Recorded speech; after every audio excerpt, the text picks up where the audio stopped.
Hello there, my name is Dodou. This is News Review. Thank you very much for joining me today. President Adama Barrow vows to bring development to Fonyi. He made the vow over the weekend during a hugely successful NPP rally in Fonyi, Bondali. Dr. Ismaila Ceesay is clarifying comments he recently made in Sokoto. People said he promised to tile the entire Sokoto, and he has been clarifying those comments there. Dodou Jah is my guest today. He's the deputy spokesman of the APRC, but also a high court judge has ordered that Banta Keita be tried in absentia. These and more coming up on the show today, but we will first see what the newspapers are reporting on today, beginning with the Standard newspaper. Their lead story is saying ex-APRC treasurer refutes FTJs, that's Fabakary Tombong Jada, the interim leader of the APRC. They are missing millions claims. On Wednesday, the 25th August, the Standard published a headline article in which the APRC leader Fabakary Tombong Jada accused two unnamed ministers of the Jammeh government of withdrawing $10 million from APRC accounts without authorization during the impasse that followed the December 2016 presidential election. According to the story offered by the Standard's chief reporter Omar Ba, Mr. Jada told a meeting in Central River Region that upon receipt of the information, he contacted the ministers and they told him President Jammeh approved the withdrawals. Approved a statement Jada claimed the president denied. That's President Jammeh there. However, former party treasurer, chairperson of the fundraising committee and education minister, Ms. Fatou Lamin Faye, told the Standard Fabakary Tombong Jada's statements were misleading and inaccurate, to say the least. GDC Ward Councillor defects to NPP. That's also by the Standard there. The National People's Party deputy spokesperson Sidin Jai has announced that the Gambia Democratic Congress councillor for Nyanga Banta Ward, that is in Wasu, that is some Walin Dimbalan, has defected to Barrow's NPP. Another story on the Standard is saying father in Mile 2 for allegedly raping daughter. A man accused of raping his 16-year-old daughter in Mandwar Combo Central was arraigned at the Brikama Magistrates Court yesterday. The 59-year-old man was slammed with a single count of rape. He has been remanded at Mile 2 prison there.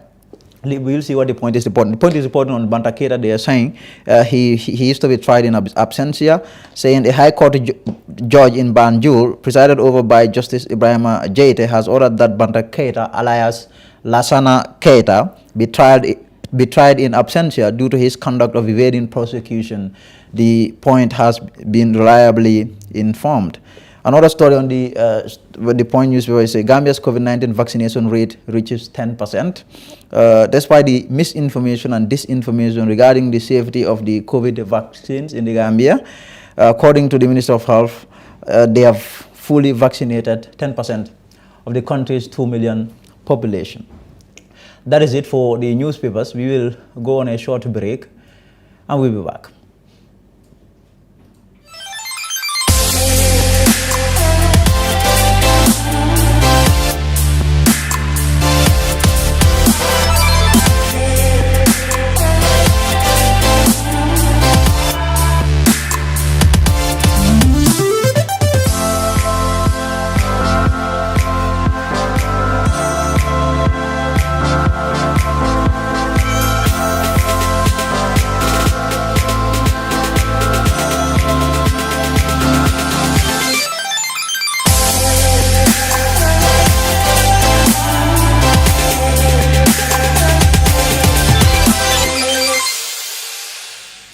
Welcome back. So President Adama Barrow has vowed that his government will carry Fonyi along in all development endeavors.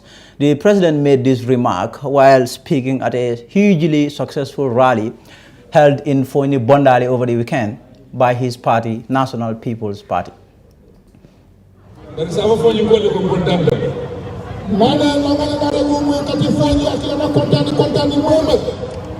Mune yang kontaan di ko dengue nane wala mu kano mana fa mana kontaan ye ñi mi tama min ko jan bi télévision be bi jan nane wa kamana rek mo moy no bitino ya ba ñata te télévision e tout so stade nazi ko mel multa pour que dum tani fo ñu ko te ba bi be do nane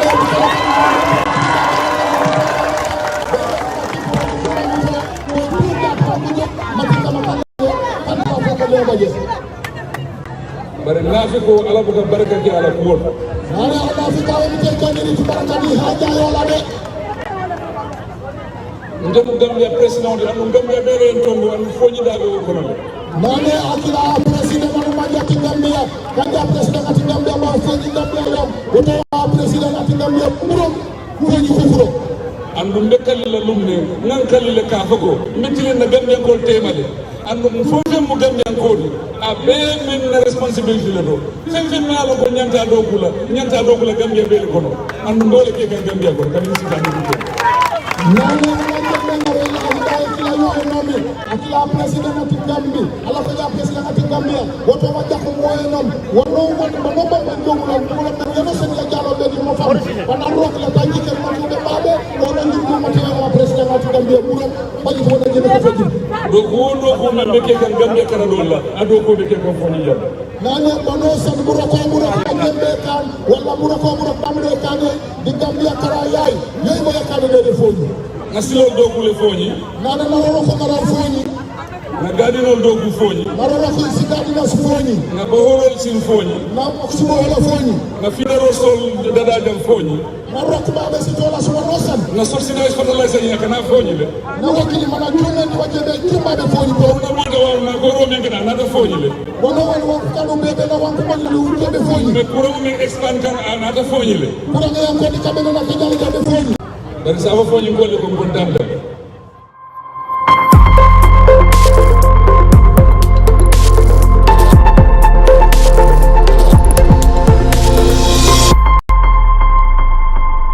Welcome back. So CA leader Dr. Ismaila Ceesay is pushing back at claims he promised to tile the entire Sukuta. Dr. Ceesay is saying that his comments were twisted. More in this by Matisango. CA leader Dr. Ismaila Ceesay had a good outing over the weekend in Sukuta, while an impressive crowd welcomed him to the town.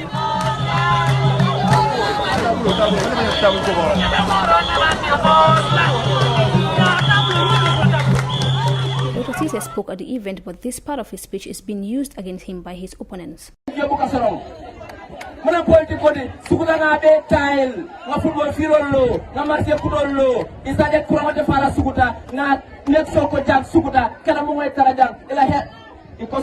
center, health center, death center long,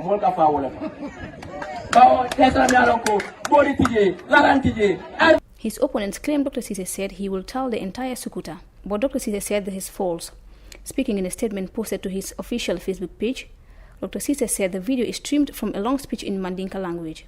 Those who understand the language know that I never made a promise, he said. He added, in fact, no sane person will do that. Rather, my exact words were, politics is not about insult or tribalism or other malice. Rather, it's about providing clean water, constant electricity, good roads, good hospitals and schools, and even tiling Sukuta. Tile in this instance might seem inappropriate, but it was in the speech as a figurative expression to describe beautifying Sukuta. Let's not fall for the cheap and petty propaganda. TFN News Review, Mati Senghor. Now, a High Court judge has ordered that Banta Keita be tried in absentia. This is after the fleeing drug trafficking suspect could not be arrested. Earlier this year, the Drug Law Enforcement Agency of the Gambia seized a massive quantity of cocaine at the country's port. Well, the man suspected of trafficking in this cocaine, Mr. Banta Keita, has since not been arrested. He is still on the run. And now the High Court has ordered that his trial proceed, even without him. The High Court judge has ordered the trying in absentia of drug trafficking suspect Banta Keita. Justice Ibrahim Jaite ordered that Mr. Keita be tried in absentia due to his conduct of evading prosecution, the Point newspaper reported on Thursday. Authorities have since January this year been on the tail of Banta Keita following the seizure of cocaine at the port worth over $4.5 billion. It's said to be the biggest cocaine seizure in the Gambia. A DLEAG top official confirmed to the Fair Network on Thursday a judge has indeed ordered for him to be tried in absentia. Judge Ibrahim Jaite also issued a warrant of arrest for the arrest of Banta Keita alias Lassana Keita. His alleged accomplice has been remanded at Mile 2 prison. Mr. Keita's whereabouts remain unknown. TFN News Review, Mati Senghor. Tough Africa Global presents the new Tulip Gardens. Tough Tulip Gardens is set to comprise service plots in sizes ranging from 220 to 570 meters square. Deposit as low as $83,600 is only an 18-month interest-free payment plan with only 20% deposit on the service plots. Please contact 376-2333 or 776-2333. Free. Tough Africa Global. Welcome back. So today my guest will be Dodou Jah. He's the deputy spokesman of the opposition APRC. Mr. Jah, thank you for joining me on my show. Thank you very much for having me, Lamin. I think this is the first time. Yes, I am interviewing you. Me and you and I, yes, I think I are going head to head. I am always been handled by Sajo. By Sajo, exactly. So today, I think, well, I want us to talk about APRC. All doesn't sit well in your party. The internal wrangling. You have the executive versus these rebel supporters, if you like. What is going on in your party? Thank you very much. I would just say greetings to the viewers. It's really important that you raise this issue and you ask this question. Actually, it's all about coalition, no coalition. All this noise is about that. And as executive members, I can say we have about 52 executive members. All are in agreement except two of them. That is the National Youth Mobilizer, Honorable Dodou Jah, and also Bakari Saibo Sane. He was the former chairperson of West Coast. Of Birkama Area Council. These are the two that are not in agreement. But the rest of the executive, we've sat, we've discussed, we've agreed in all the regions, including the diaspora executive. So it's a decision, not like few people are trying to manipulate others. No, it's a party. And besides that, when we discuss and agree, we went around to all the regions with a consultative meeting with our people. Each constituency, they selected 10 people. We have to sound their opinion, tell them what we're doing, and let's hear from them. And it's like 99% have also endorsed that. So the coalition is about APRC coalescing or forming an alliance with National People's Party, the President's Party. Yes. And you are saying 90%. 99% of your supporters, yes, of the people you engaged, are saying you should indeed proceed and do this. Of course. Yet you have these supporters who say no coalition. That what the executive is trying to do here is to sell off or mortgage, if you like, APRC. Well, that's their stance and their belief, and we quite respect that. A party cannot be sold, and we're not mortgaging any party. This is about partnership. We've highlighted it when we went around. APRC will continue to be APRC. Whatever activity we have, we're going to be APRC. Our ASOBs, our t-shirts, our flags, and our name stands. Even the proposed name for this alliance, if it goes through, is APRC stroke NPP-led coalition, because they already have their coalition with other political parties. We found them on that. But we are dealing with NPP as a political party. The need, we said, APRC stroke NPP-led coalition. This is what we're working on. For us, we're saying alliance, coalition alliance, a lot of similarities. People say it's almost the same. But for us, we're maintaining our party. When we will continue to do our activities as APRC, meetings, rallies, tours, etc., as a political party. So the party is here to stay. Why do you find it so important to work with NPP?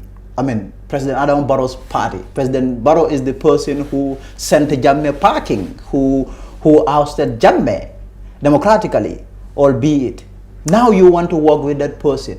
Why is this so important to APRC? Because we've been tasked by the Congress delegates.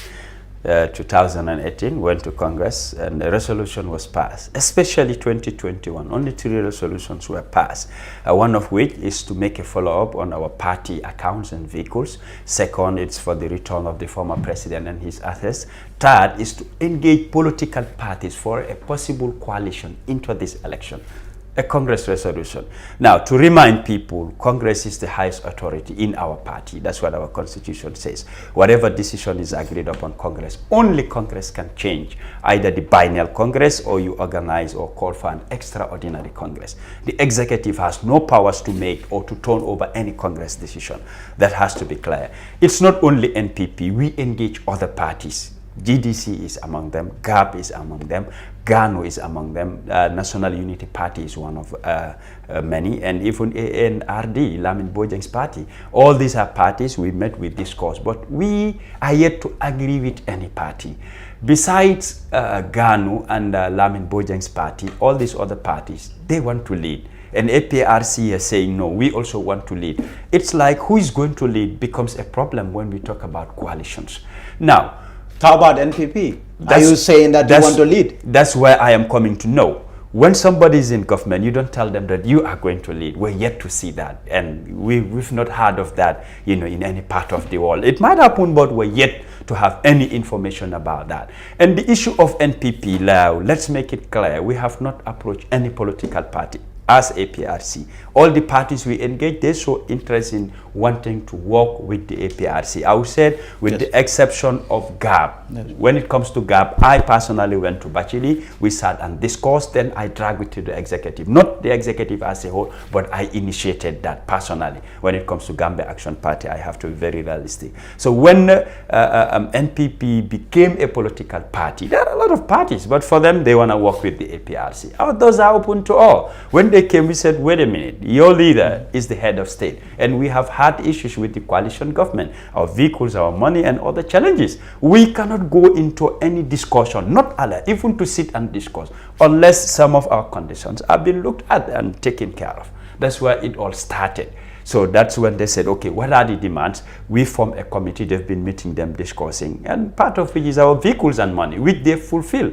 After those conditions been fulfilled, that's when the discussion started. This is just like 5 weeks ago when we started engaging NPP for a possible island. Now, the former president, is he in support? Did he endorse this position of talking with NPP for an alliance? Yes, with the information I received, audios were out there very clear. As far as the APRC is concerned, he will talk to only 3 people.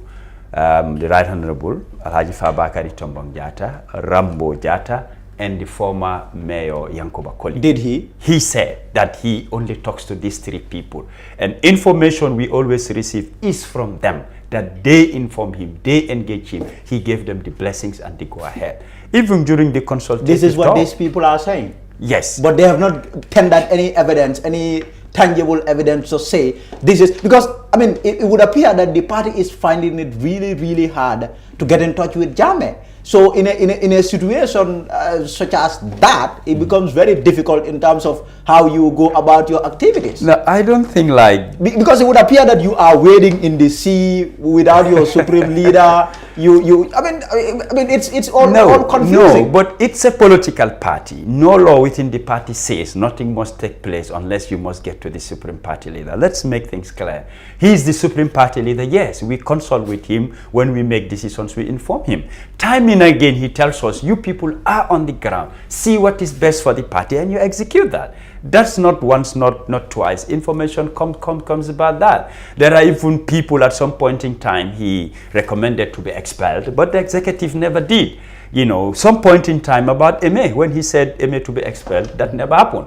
To some extent, Tombong laid some complaint. He says, don't bring this issue here. I told you to expel him, you refuse, so deal with it.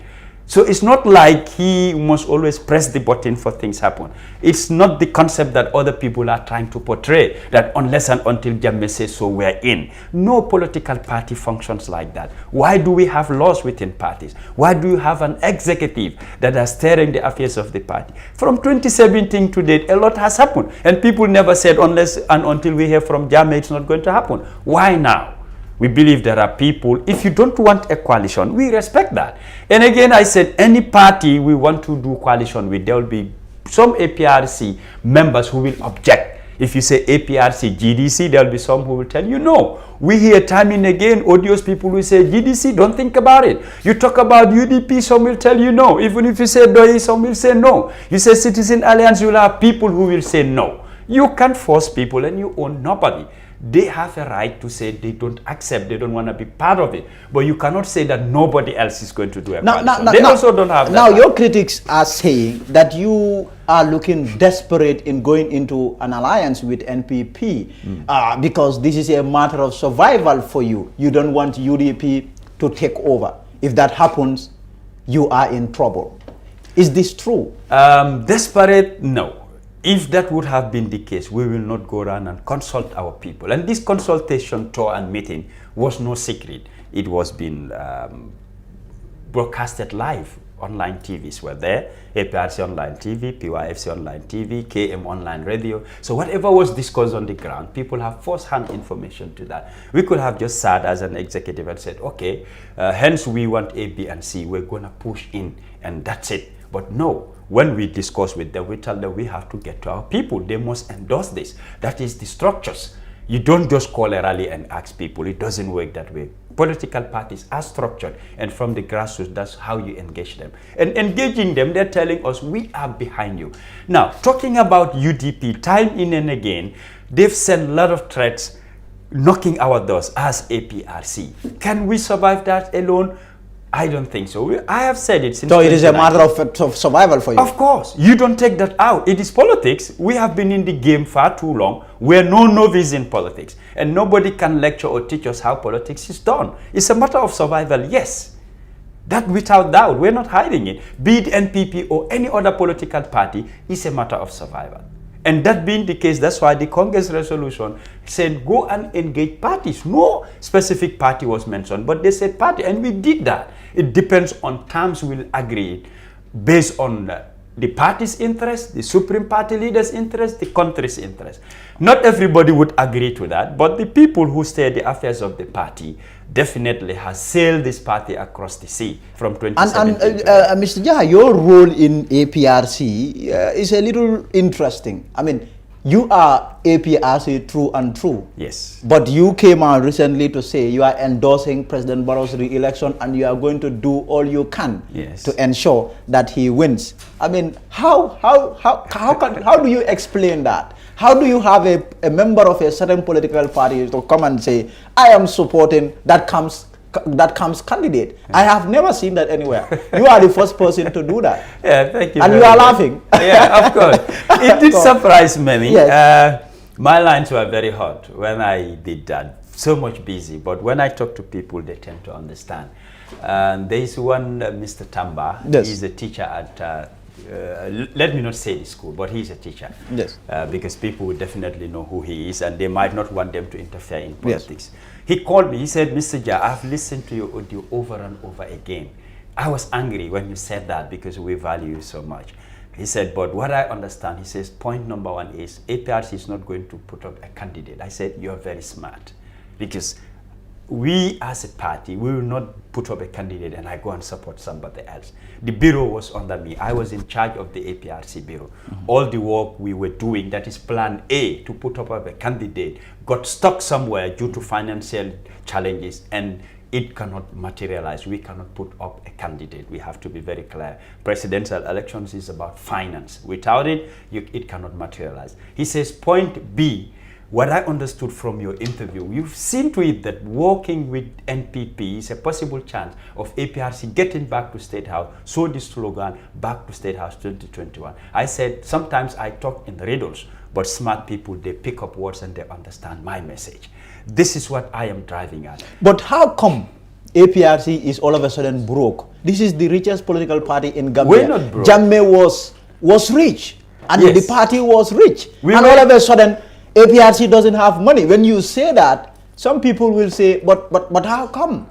APRC as a government and APRC in opposition, these are two different entities. Being in government sympathizes, those who cherish the views and objectives of the party would want to give you money for kickbacks, maybe for expectations that tomorrow, you being in government, they wouldn't mind to give you. But as an opposition, we have found it very difficult for people to support the party. Very few did. Very few. And the amounts been given cannot sustain the party. When I said we don't have money to put up a candidate, sometimes people even insult me. But a few days ago, I went into the APRC Diaspora WhatsApp forum. I break it down. I said, people talk about 15 million. I brought about that 15 million figure. That was not for campaign. It's to put up a candidate. 15 million. To put up a candidate. Campaign is yet. Now, So you can find that money? we have challenges in raising that money. Last year with GoFund APRC 2021, we wanted some millions to buy vehicles and motorbike. We were only able to raise 1.3 million with all we could do, both home and abroad. 1.3 million. Now let me Why is Jammeh not chipping in? That I can tell because I haven't spoken to him personally and I don't know his financial background or status. That I can tell. Well, people say he stole a lot of money. Yes, so he should be able to. Yeah, he people should, say, but is he it should factual? be able to give you some of that money. Is it factual? That is still challenging and it is debatable. I just want to run a quick statistics. 2016, almost 208,000 votes APRC pulled on the Jammeh. Jammeh is not here. Let's assume, not factual, but let's just take it, we've lost 50% of what we used to have. NPP, 100,000. No, before NPP. Before NPP. Let's say to all the parties or Yes. others still, they wouldn't vote for anybody but Jammeh. Let's say we just have 50%. That is like 100,000 APRC supporters. Now, providing T-shirts for them. Minimum you'll get a T-shirt is $150. Multiply that by 100,000. That's $15 million T-shirt alone. Part of our plans at the Bureau is 3 months to election when we have a candidate to put up billboards, carton to coiner. We might not have the resources. We have 53 constituencies. Let's say each constituency one billboard, a week costs you $15,000 for 1 week. Multiply that by 53 constituencies, about 755,000. For about 12 weeks, that is like 3 months. You know, it will give you 9 million plus. Now, only T-shirts and billboards is close to $25 million. So people talking about 15 million, I said, that's to put up a candidate. Big transportation is not talked about. Toll, lodging, feeding, stickers, posters, banners, etc. Politics is money, and you're talking about millions. So people who think politics is cheap, they don't understand. Now, let's get to one big claim that your leader made, your interim leader made, the issue of your 10 million that was stolen from your account. You said this, but today, Standard... No, not stolen, but withdrawn. I mean, you are saying, technically what you are saying is that 2 former ministers stole the money. And today, there is this really, extensive... Did you say stole the money? You said they withdrew the money. Yes, they withdrew the money. Not stole the okay, money. you don't want to... I mean, okay, that's fair enough. But you are saying they withdrew this money. Yeah. Today, the Standard came with a piece, and it was Sheriff Bojang who authored it. And, you could see sense in that. You are saying they took this money. Jammeh is saying he's not aware of that. But the Standard, one of the ministers that I was able to find that she is the person that you are referring to was in fact the one who is refuting your claims, saying this never happened. Did you see this? Yes, I read about it, and the then admin secretary one, Bakso Jaite, also is going to do an interview. Wait for that one. He released an audio. I listened to Bakso's audio. Bakso is saying it's not true. That let her provide the evidences, those memos he's claiming that Bakso wrote, and where the former president endorsed it, because this should be documented. And to carry on all these transactions, documents should be provided. Bakso is challenging. He was there, I was in, and he was the admin one. And his name was mentioned, but he also is refuting it. So I would say that the story is going to be very interesting. So where does this go then? I feel to conclude, proof must be given. If you said that I was authorized to do this, where's the documentation? Financial transactions just don't happen on verbal statements. Even to go to the bank, it's documentation. You don't go to the bank and just explain and they allow. Are you contemplating at all lodging a complaint against these 2 people that you said took the money? Well, I wasn't part of whatever happened, and I did not have much clue about it. Not even the interim party leader himself. He was given information. He has to inquire. He has to find out. And that's what he received, and that's where he could stop. He has to verify from the former president who said it's not true. He never gave the green light for those monies to be withdrawn. Now, what was it spent on? So one way or the other, they're trying to explain what the money was used for. The question should be, why now? We've been following that since 2017. Yes. And they never gave us a breakdown of how the money was spent. Why wait until 2021 and you're telling us now that the money, this is how it was spent? Why did it take too long? Now, let's also talk about the issue of the press conference. You were supposed to have your press conference. First, it was supposed to be in the bureau, yes, and then you moved it to Coco Ocean, and then all of a sudden, cancelled. Yeah. What is going on in your party? All doesn't seem well. Nothing is not going on. There are people who even said, why go to a hotel when you have a bureau? We suggested the bureau, but based on size, there are a lot of people who want to come and attend that press conference. Those that are not even APRC. And looking at the size of our bureau, it cannot house it. This is when we decided to shift it to Coco Ocean. We had a breakfast meeting not long ago there. So we decided that place should be ideal. Let's get back there. We contacted them, they agreed. But we got information that the place is going to be busy. So this is why we canceled to look for another date. Very soon. It could be even this weekend or immediately after the weekend. It's not like something is happening, we're sitting on it. Very soon, I will announce again the date and time for the press. Now let's talk about the Rambo rigmarole too. I mean, the allegations. It was Alaji Sanyang, one of the rebel supporters, then Rambo. Why are you calling them rebels? Well, I mean, these are the people that they will not like the name, but these are the people that do not support your idea. Yes. Rebel, not necessarily. Yeah, no, I understand the think term, that rebel but is the concept. The concept that some of the viewers will have. They always see it in the negative sense of the word. But then, yeah, I mean, Alaji Sanyang is saying that because I mean, MA is also a member of your party. Well, used to be a member. Used to be a member of the party. But it was MA first who spoke, saying, you cannot finish a the executive is plotting to finish a general, but you cannot finish a general. And then he was warning you people, and you never listened. Now, Alaji is saying, Rambo reached out to him. They met. Rambo gave him $30,000. And told him out of $1 million is that they're gonna. I mean, the party is going to give him $1 million to join this campaign of destroying MA. But also that went further to say Rambo alleged that Jammeh is seriously ill and he will never step foot in the Gambia. You know, and this is your deputy interim leader. Is this true? It's definitely false, and I'll give you reasons about that. Media, it's my area. I cannot call somebody. Before meeting you, you know the reason why I am meeting you. I am going to give you money for what? To bribe you so that you succumb to what I want. Bribery is a crime in this country. Anybody who does that with me, I will try to get evidence from that. A picture, a video, audio recording, whatever. Not necessarily you do the action. Get somebody at a distance. They will be able to help you do that. And if somebody is dealing about bribe, you don't do it on the highway. Jawel Lamin is right on the highway. But this is at night. What is 30,000? You can simply give that to someone and nobody will really see you. The act itself, bribery is a crime. You wouldn't want to do that on the highway. I am just assuming if it was me, I would not do it on the highway. Now, getting all this, you did not record anything, but you make your own video. In your video, point number 1, you're wearing Yahya Jammeh t-shirt.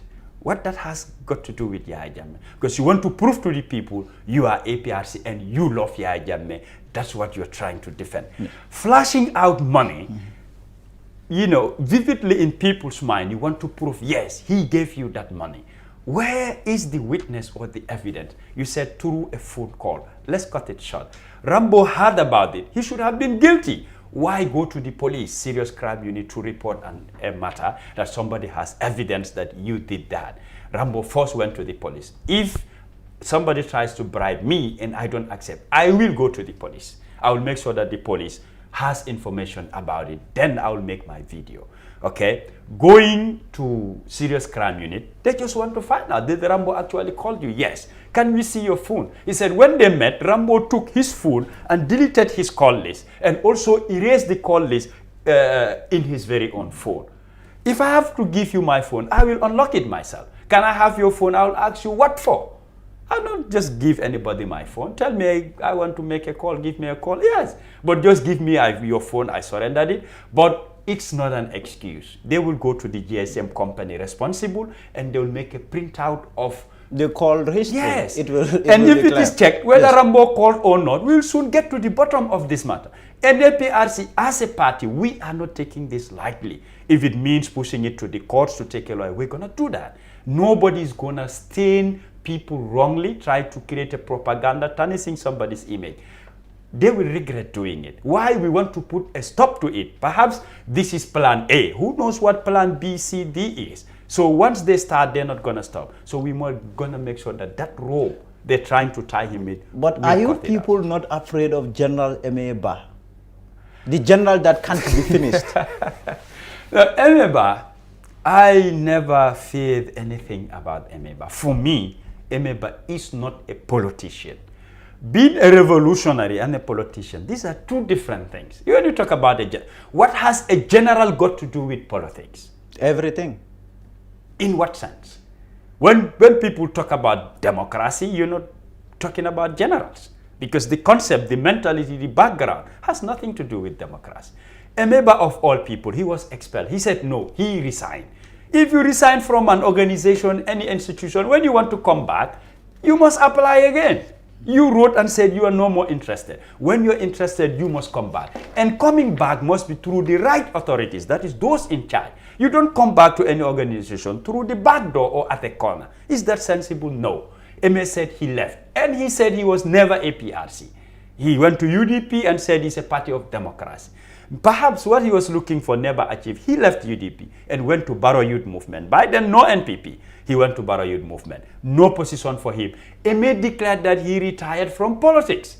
Our Abu Korali, he sent two people, called me personally, that Eme wants to come back, not an executive, he wants no position. You people just announced at the rally that Eme is back in APRC. We had an executive meeting, discussed it. 98% said, no, not Emeba, and we're not announcing anything. They dumped it. When, on the 1st of June, we saw it that Emeba went to NPP, their national bureau, to join them. And the story said, UDP's Emeba has joined NPP. APRC was not mentioned. Until of recent, he said he went to visit Baitulai for them to mend over whatever problems happen. His audio came, you cannot finish a general, that this is where he's been warning, we're not going to mortgage the party. Which party? What position does MA hold? If you are a member, you are a member. You cannot come, he is the one behind all this rebellion you're talking about, and they're not going to succeed. Mr. Dodou Jah, thank you very much for being on my show. Appreciate it. For the very first time of you appearing yes. on my show. After all this, it's always been Sajo. Yes. I'm sure Sajo will watch this. I'll be like, okay, he has taken my man today. Yeah, but honestly, thank you. A lot of people want to run away from Lamin Jah. Because the question he asks and push and pull, people follow a lot. But for me, I appreciate that. Yeah. It mustn't be easy. Yeah. We must squeeze it to get what we want. Thank you for having me on the show. Thank you. Thank you. That is Dodou Jah. He is the deputy spokesman of the APRC, speaking to me there. We'll be back next week. Until then, my name is Lamin Jah.